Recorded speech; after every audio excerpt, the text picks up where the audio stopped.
Assalamualaikum warahmatullahi wabarakatuh. Pemirsa Gapai Kemuliaan Ramadan yang dirahmati Allah. Bulan Ramadan selalu identik dengan sebutan bulan maghfirah atau bulan penuh ampunan. Di bulan mulia ini Allah Azza wa Jalla membuka pintu ampunan seluas-luasnya bagi setiap hambanya yang bertaubat dengan segenap kerendahan hati. Seperti namanya Al-Ghafur, Rob kita adalah Sang Maha Pengampun yang ampunannya bahkan tak berbatas. Masya Allah. Dan pemirsa, hari ini insya Allah kita akan membahas tema menakar luasnya ampunan Al-Ghafur. Ini tema yang Masya Allah sangat penting untuk kita ambil ilmunya. Dan untuk membahasnya sudah hadir bersama saya di studio, ada gurunda kita semua, Kiai Haji Muhammad Faiz. Assalamualaikum Pak Kiai. Waalaikumsalam warahmatullahi wabarakatuh. Sehat hari ini Pak Kiai? Alhamdulillah baik. Puasanya lancar? Puasanya Alhamdulillah lancar. Semoga lancar sampai dengan akhir ya Pak Kiai. Amin, amin, amin. Dan bagi Anda pemirsa yang juga memiliki pertanyaan, Anda bisa mengirimkan pertanyaan Anda melalui nomor WhatsApp yang tertera di layar kaca. Pak Kiai, langsung tadi kita di awal sudah dibuka terkait ampunan Allah yang tak berbatas. Tapi kalau kita bicara soal tak berbatas itu ya, sebenarnya kan manusia itu kan tempatnya salah dan khilaf. Mungkin kita pernah salah, kita bertobat, salah lagi, bertobat lagi. Sebenarnya seperti apa gambaran tak berbatasnya Allah, ampunannya itu seperti apa Pak Kiai? Manusia itu tempat salah dan dosa. Dan Allah itu tempatnya rahmat dan ampunan. Di dalam hadis, ini kalau para pemirsa pernah mendengar kitab hadis yang namanya Al-Arba'in, yang dikarang oleh Al-Imam An-Nawawi, pada bagian akhir dari kitab itu ada satu hadis yang diriwayatkan dari Rasulullah SAW bahwa Nabi itu diberitahu sama Allah. Kata Allah, Muhammad, sampaikan kepada hamba-hambaku. Hambamu itu, hambaku itu, kata Allah, selama dia berharap ampunanku, maka ghafartu lahu. Ya, saya akan mengampuni hamba saya selama dia terus berdoa berharap ampunan kepada saya. Dan saya tidak pernah peduli, kata Allah, seberapa besar dosa yang dia bawa ke hadapan saya. Mau sebesar langit dan bumi, mau sedalam apapun itu yang dia bawa. Kalau dia sudah mengatakan, Rabbil firli, ya Allah ampuni saya, maka saya akan memberikan ampunan kepada hamba saya. Itu yang kemudian dijadikan dasar oleh para ulama, bahwa ampunan Allah itu pasti jauh lebih besar dari dosa dan kehilafan yang kita kerjakan. Oleh karena itu pesan dari para ulama, manusia itu tidak boleh pernah berputus asa dari rahmat Allah. Manusia itu tidak boleh putus harapan. Sebesar apapun dosa yang pernah dia kerjakan, kalau dia kembali bertaubat kepada Allah, maka pintu taubat itu jauh lebih besar dari dosa yang dia bawa. Bahkan itu ada syair, Mila, ya, yang biasa dikerjakan oleh masyarakat di dunia Islam. Namanya syair burdah. Burdah itu puji-pujian kepada Rasulullah. Dikarang oleh sufi besar yang disebut Al-Imam Busiri yang wafat di Alexandria di Mesir. Itu merangkai satu syair. Itu syair yang luar biasa maknanya. Bahkan nanti mungkin di lain kesempatan kalau kita membahas burdah, Imam Busiri itu menuliskan syair ini dalam keadaan sakit lumpuh. Begitu dia menuliskan syair ini, malam bermimpi ketemu Rasulullah. Kata Rasulullah, mana syair yang kamu tulis? Kata beliau, ada ya Rasulullah, tolong bacakan. Dalam mimpi dia bacakan di hadapan Rasulullah. Kemudian Rasulullah memberi burdah, jubahnya diselimuti kepada Imam Busiri. Maka subuh dia terbangun, itu sehat walafiat, seperti orang yang tidak pernah sakit apapun. Nah, di dalam syair burdah ini, di bagian penutupnya, itu ada satu syair yang tidak pernah bisa saya lupakan semenjak saya mengerti, mengaji makna burdah tersebut. Di situ Imam Busiri membuat satu kata-kata begini bunyinya. Ya nafsu, la taqnati min zallatin azumat. Wahai setiap jiwa manusia, la taqnati, jangan pernah berputus asa. Min zallatin, ketika engkau terjerumus ke dalam dosa, wa in azumat, sebesar apapun dosa yang kamu kerjakan, itu kamu jangan putus asa dari ampunan Allah. Kenapa? Karena boleh jadi innal kabaira, dosa yang besar itu fil ghufran, kalau dibawa ke lautan ampunan Allah, kalamami cuman kayak sepercik air saja. Jauh lebih luas rahmat dan ampunannya Allah. Beliau kemudian meneruskan di bawahnya. Ini yang menarik. Kata beliau, orang itu harus selalu optimis dengan taubatnya, dengan istighfarnya. Kenapa? La'alla rahmata rabbi hina yaksimuha. Karena boleh jadi saat Allah membagi-bagikan ampunan dan rahmatnya, itu ta'ti ala hasabil isyani fil qisami. Maka rahmat itu akan Allah bagi proporsional. Sebesar apa maksiat yang dia lakukan, maka Allah berikan kepada dia rahmat yang cukup untuk menghapus dosa-dosa dia. Nah, ini sebetulnya inti dari ajaran Islam. Rasulullah itu tidak pernah membuat orang itu berputus asa dari rahmat Allah. Makanya di dalam ajaran Islam itu banyak sekali hadis-hadis, kisah-kisah, bahkan Al-Quran itu sendiri yang mengajarkan kepada kita untuk selalu optimis akan rahmat Allah selama kita kembali dan bertaubat kepada Allah. Misalnya yang sering kita dengar, ya, ada seorang wanita yang punya pekerjaan yang tidak pantas dan tidak baik, menjadi seorang pelacur. Kemudian ketika dia melihat seekor anjing yang kehausan, itu Allah kasih hidayah perempuan itu taufik untuk memberi minum anjing. Ya, dengan perasaan apa ini? Perasaan dirinya yang kotor. Nih, yang penting orang itu dalam hidup itu merasa berdosa dan jangan pernah tinggi hati dan merasa suci di hadapan Allah. Kan pelacur itu kemudian berkata, anjing ini kehausan, lidahnya sampai menjulur ke tanah. Itu karena orang tidak ada yang peduli sama anjing itu. Karena merasa anjing itu air liurnya apa itu? Najis. Sehingga dijauhi orang. Kata pelacur tadi, sama dengan saya ya Allah.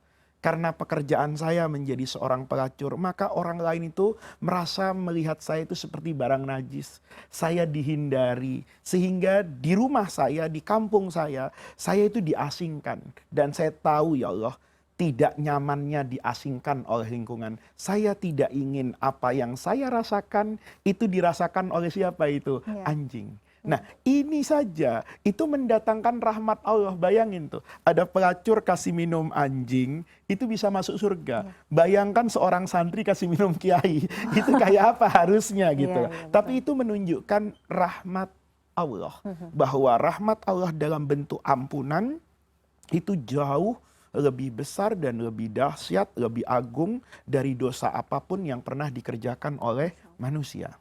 Saya juga pernah mendengar statement ini Pak Kiai, bahwa rahmat Allah itu mendahului murkanya Allah. Iya, itu dalam hadis. Dalam setiap pola interaksi Allah dengan hambanya, itu Allah selalu mengedepankan rahmatnya. Seandainya Allah tidak mengedepankan rahmatnya, saya sudah tidak bisa hidup hari ini. Ya, itu di dalam hadis, dalam cerita, itu Rasulullah bercerita itu. Kalau ada seorang hamba yang bermaksiat kepada Allah, itu makhluk lain ciptaan Allah tuh ngomong. Kata laut, ya Allah, itu hambamu tuh nggak tahu diri. Sudah bernapas dari udaramu, sudah makan dari rezekimu, udah hidup di tanahmu, masih saja berbuat kerusakan. Kata laut, saya mau kirim tsunami gimana ya Allah? Kata gunung Merapi, bagaimana kalau saya erupsi, mengeluarkan awan panas? Kata tanah, gimana kalau saya bikin likuifasi kayak di Palu kemarin? Kata Allah, jangan. Kata mereka, kenapa jangan ya Allah? Itu kan kekafirannya, kemaksiatannya sudah melampaui batas. Kata Allah, a'antum khalaqtumuhu, apakah kamu yang menciptakan mereka? Kan bukan. Saya yang menciptakan mereka. Dan dalam banyak hadis dikatakan, kata Allah, Allah itu lebih menyayangi kepada hambanya dari kasih sayang seorang ibu yang paling baik kepada anaknya. Jadi di sini sebetulnya kita itu yang harus tahu diri. Iya, betul. Kalau Allah itu Maha Rahman, Maha Rahim, Allah itu Ghafur Ar-Rahim, dan kita diminta untuk sering-sering kembali kepada Allah setiap melakukan perbuatan yang tidak dikehendaki dan tidak mendatangkan ridho Allah. Masya Allah. Pakai di antara nama-nama Allah ya, Asmaul Husna. Tadi kita sudah bahas soal Al-Ghafur ya. Tapi kan juga ada nama yang sebenarnya mirip. Al-Fuwu misalnya. Oh iya. Itu sebenarnya bagaimana konsep kita memahami dua nama yang mirip ini? Itu dibedakan oleh sebagian ulama. Ada ulama mengatakan sebetulnya sama. Karena hasilnya sama. Orang yang mendapatkan afwun dari Allah dan orang yang mendapatkan maghfirah dari Allah itu pasti bermuara ke surga. Itunya sama. Tetapi ada sebagian ulama kayak Imam Ghazali misalnya yang mengatakan bahwa afwun itu lebih dahsyat daripada maghfirah. Kenapa demikian? Kata Imam Ghazali misalnya, afwun itu mengandung kata-kata mahwun. Mahwun itu menghapus, nggak ada bekasnya. Kalau al-maghfirah itu sebetulnya bekasnya ada, catatannya ada, cuman Allah tutup. Ini sekian dosa, Allah tutup dengan rahmat Allah, masuklah dia ke dalam surga. Tapi kalau orang mendapatkan afwun minallah, itu datang hari kiamat, itu memang sudah nggak ada dosanya. Hilang. Oleh karena itu, ini kebetulan di bulan Ramadan, menjadi zikir yang paling afdol. Ketika Sayyidah Aisyah Ummul Mukminin itu bertanya sama Rasulullah, ya Nabi, kalau saya bertemu dengan Lailatul Qadar, maka doa apa yang harus saya panjatkan? Nah, itu diajarkan sama Rasulullah, Allahumma innaka afuwun tuhibbul afwa fa'fu anni. Ada yang menambahkan innaka afuwun karimun tuhibbul afwa fa'fu anni. Ya Allah, engkau yang afuwun, maha memaafkan. Kalau sudah memaafkan itu, ya sudah menghapus. Ya, bahkan itu kalau afuwun itu melupakan, memaafkan plus melupakan, betul-betul hilang sama sekali bekasnya. Nah, itu bedanya antara afuwun dengan al-ghufran. Baik. Pak Kiai, kita akan lanjut lagi ke segmen berikutnya. Pemirsa jangan kemana-mana, Gapai Kemuliaan akan kembali sesaat lagi.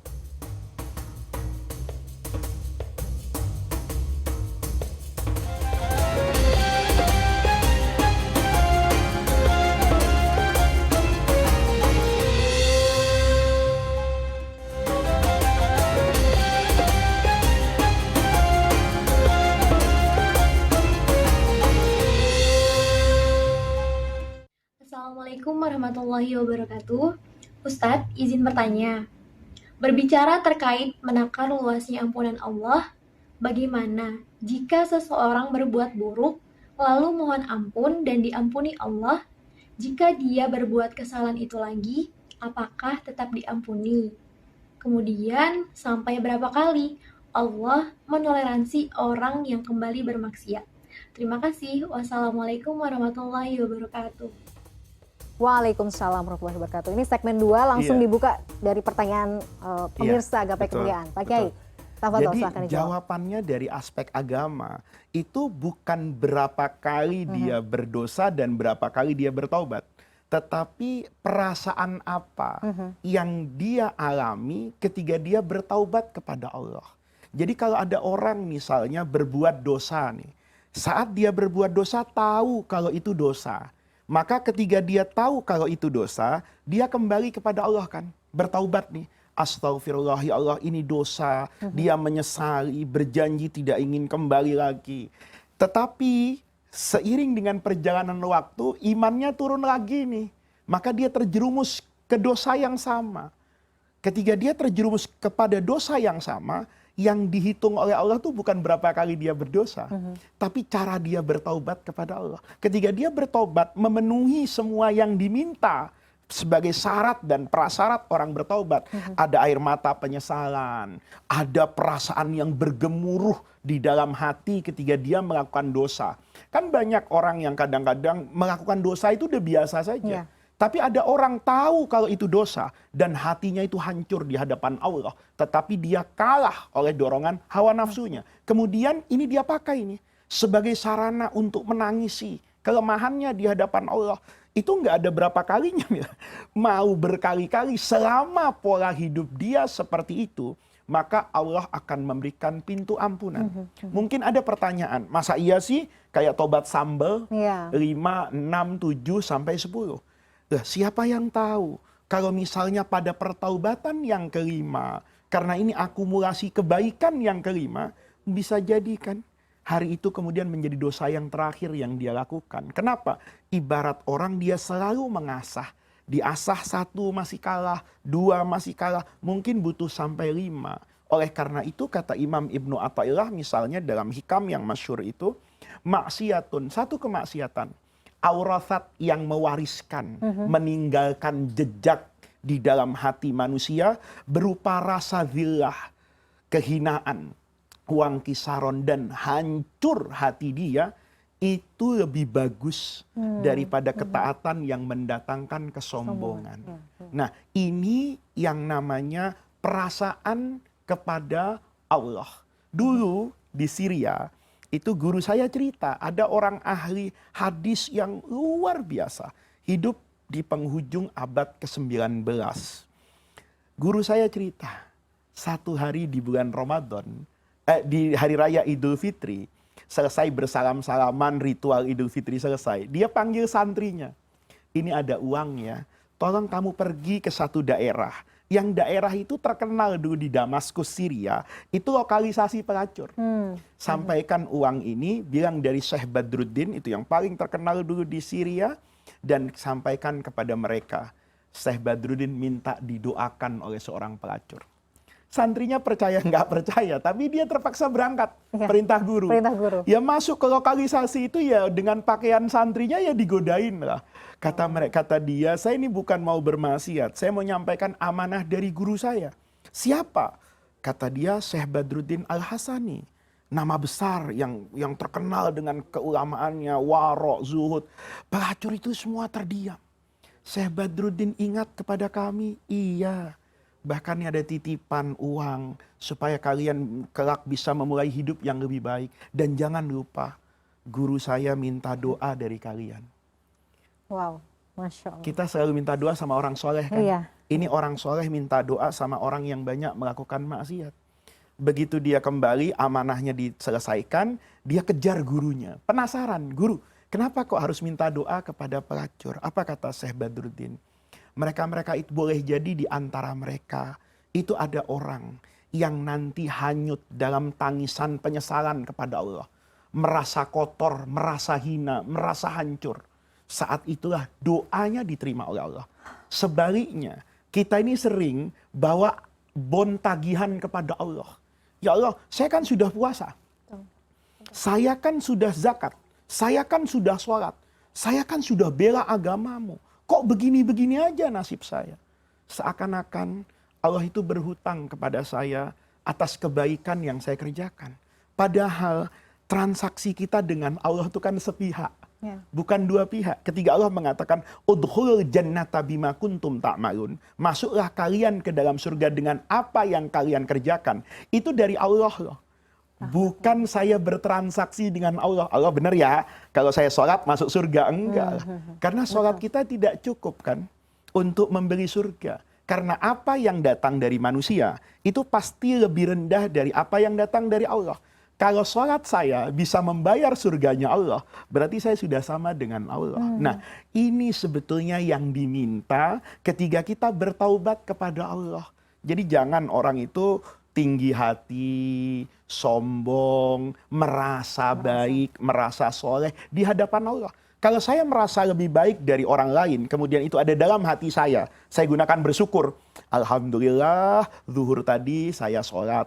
Itu saya syukuri nggak apa-apa. Tapi kalau di hadapan Allah, Allah tuh saya sholat loh di tengah-tengah jutaan orang yang nggak sholat.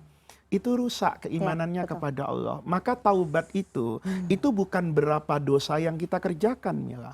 Tapi seberapa besar penyesalan, hancurnya hati kita ketika jatuh ke dalam maksiat kepada Allah. Itu yang paling penting. Dan itu yang kemudian konsekuensinya adalah seberapa juga besar ampunan Allah ya, terhadap rasa bersalahnya kita tadi ya Pak Kiai. Betul. Ada kisah yang menarik loh itu dalam sejarah Islam. Cerita tentang Wahsy yang membunuh Sayyidina Hamzah di perang Uhud. Wahsy ini kan budak bayaran karena dia ahli untuk melempar lembing, dibayar oleh istri Sayyidina Abu Sufyan yang masih kafir waktu itu, Hindun, karena ayah dan adiknya itu meninggal di perang Badar, dia bunuh itu Sayyidina Hamzah. Yang membunuh adalah Wahsy dan semua orang tahu. Maka ketika Rasulullah masuk ke kota Mekah, Fathu Makkah, Nabi datang dari Madinah berkuasa atas kota Mekah, Wahsy itu lari. Lari ke Taif. Karena dia berpikir, kalau saya bertahan di Mekah, pasti saya akan yang pertama kali dicari oleh Nabi yang saya membunuh pamannya Rasulullah. Tapi begitu Wahsy pergi ke Taif, Nabi masuk ke Mekah dengan damai. Al-yaum yaumu marhamah, kata Nabi. Hari ini adalah hari yang penuh dengan rahmat. Orang yang dulu menyakiti Rasulullah itu tanya sama Nabi, apa yang akan engkau lakukan ya Rasulullah? Ya ma anta bifa'ilin. Kamu mau apa Rasulullah? Bayangan mereka saya akan bunuh kalian. Saya akan rampas harta kalian. Apa kata Rasulullah? Saya tidak akan melakukan melebihi apa yang dilakukan oleh Sayyidina Yusuf alaihissalam kepada saudaranya ketika bertobat. La tathriba alaikumul yaum. Hari ini sudah tidak ada dendam, tidak ada sakit hati. Idhabu, pulang kalian ke rumah masing-masing. Wa antumut tulaqa, kalian bebas merdeka. Wahsy dengar kayak gitu, nyesel dia. Loh, tahu begitu, saya nggak usah pergi ke Taif kan. Maka dia kemudian ingin kagum dengan akhlak Rasulullah. Ini namanya dulu berdakwah itu Nabi menggunakan akhlak. Orang terkesan dengan Islam yang dibawa Rasulullah. Maka Wahsy ngejar Nabi, kan Nabi sudah balik ke Madinah. Itu dalam satu riwayat, Wahsy itu datang ke Madinah kan banyak orang yang tidak tahu mukanya. Maka di hadapan Nabi dia bertanya, ya Rasulullah, kalau ada orang membawa dosa yang besar sekali masuk Islam, diampuni nggak ya Rasulullah? Kata Nabi, jelas diampuni loh. Kan ayat Qur'annya jelas, illa man taba wa amana wa amila amalan sholiha. Orang yang bertaubat, kemudian beriman, kemudian menunjukkan kesungguhannya dengan beramal soleh, faulaika, maka orang-orang yang seperti itu, yubaddilullahu sayyiatihim hasanat. Allah ganti kejelekan mereka dengan kebaikan, dan Allah itu ghafurur rahim. Ayatnya kan begitu. Kata Wahsy nanya lagi, benar Nabi, walaupun dosanya ini benar gede banget. Terakhir Nabi nanya, kamu kok masuk Islam ini rewel banget sih nanya kayak gitu. Emang dosanya apa? Kata Wahsy, ana qatil Hamzah. Saya yang bunuh Hamzah. Itu wajah Rasulullah yang asalnya ceria berubah jadi murung. Karena duka yang Rasulullah berusaha untuk lupakan bertahun-tahun, kenangan itu datang kembali. Dan itu melukai perasaan Nabi. Mungkin kalau saya hadir di situ, saya akan bilang, coba ngomong dari tadi. Saya pukul sebelum masuk, kan begitu logikanya. Tapi karena dia sudah masuk Islam, dibebaskan sama Rasulullah. Lihat apa yang terjadi. Kata Nabi, itu diriwayatkan oleh beberapa ahli sejarah, kata Nabi Wahsy, saya cuma minta satu, dosamu udah diampuni sama Allah, tapi saya minta satu, selama saya hidup di Madinah, kamu jangan pernah bertemu dengan saya ya. Gitu loh. Itu bukan berarti Nabi nggak sayang. Itu puncak sayangnya Nabi. Karena setiap Nabi melihat Wahsy, maka Nabi ingat lukanya Sayyidina Hamzah. Kalau Nabi sedih, malaikat Jibril kan ikut campur. Kata malaikat Jibril, Rasulullah kenapa sedih? Itu saya ingat Wahsy bunuh. Kata malaikat Jibril, kalau gitu Wahsy kita tabok ya. Kan ditabok malaikat ya Allah. Maka gitu karena kan. sayangnya Nabi, jangan justru ketemu. itu. Sampai kapan? Sampai Rasulullah wafat. Begitu Rasulullah wafat, Wahsy datang ke hadapan jenazah Rasulullah. Dia cium Rasulullah. Apa kata Wahsy? Tibta hayyan wa mayyitan ya Rasulullah. Engkau itu memang orang baik. Hidupmu baik. Jenazahmu itu wangi semerbak, kata Wahsy. Dikubur Rasulullah. Wahsy itu kepikiran gitu. Orang sebaik itu saya tidak sempat bersama. Gara-gara apa? Gara-gara saya bunuh Hamzah. Maka setelah masa Sayyidina Abu Bakar, itu terjadi perang dengan Musailamatul Kadzab, nabi palsu. Maka Wahsy itu sudah mengubur tombak yang dipakai bunuh Sayyidina Hamzah. Dia kubur, dia nggak mau lihat itu. Gara-gara kamu saya tidak bisa dekat sama Rasulullah. Begitu ada perang lawan Al-Murtadin di medan perang Yamamah, dia gali lagi tanah, dia ambil. Dalam banyak sejarah, ada yang mencatat bahwa Musailamah itu wafat dengan tombak. tapi dipersihkan tombak siapa? Ada pendapat yang mengatakan itu adalah tombak Wahsy yang dulu dipakai membunuh Sayyidina Hamzah, sekarang dipakai membunuh Musailamatul Kazzab. Logikanya, pahala Wahsy membunuh nabi palsu yang merusak negara kesatuan Madinah yang dibangun oleh Rasulullah, itu kan mendatangkan surga. Nanti Sayyidina Hamzah ketemu sama Wahsy. Kata Sayyidina Hamzah, loh, kamu yang bunuh saya kok bisa masuk surga? Bisa, karena Allah itu Ghafurur Rahim. Allah itu akan mengampuni hamba dengan cara yang indah. Itu luasnya rahmat Allah. Ini ceritanya bikin saya merinding, Masya Allah, luar biasa. Pak Kiai, nanti kita akan sambung lagi di segmen berikutnya. Pemirsa jangan kemana-mana, Gapai Kemuliaan akan kembali setelah yang satu ini.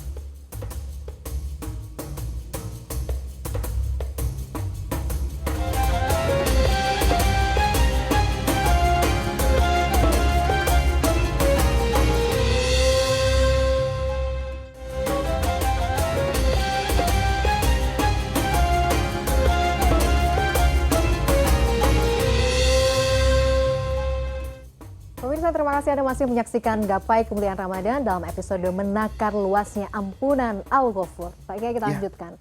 Bicara soal ampunan Allah, tadi kita sudah bahas, ada cerita juga yang menarik yang membuat saya jadi merinding, Masya Allah. Jadi sebenarnya ada nggak ya tanda-tanda atau sinyal-sinyal sebenarnya kita tuh mungkin bisa tahu, oh ini tandanya mungkin Allah sudah mengampuni saya ya.